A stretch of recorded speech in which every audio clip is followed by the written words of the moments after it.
Tila magpapakalayo-layo muna ang kapamilya star Daniel Padilla sa airport na patungo raw sa Dubai mag-isa.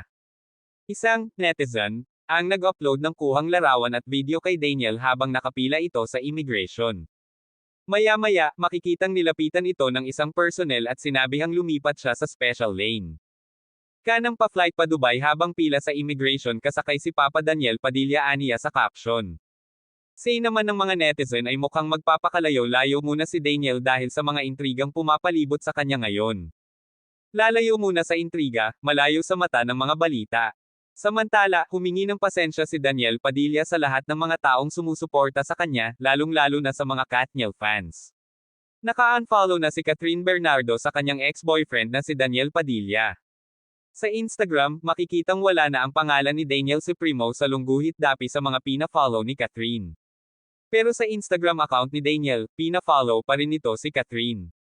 Maalalang sa kasalan ni Robby Domingo at Mikey Pineda, naglabasan ang mga video kung saan makikitang panay ang dikit, hawak at pagbuntot ni Daniel kay Catherine.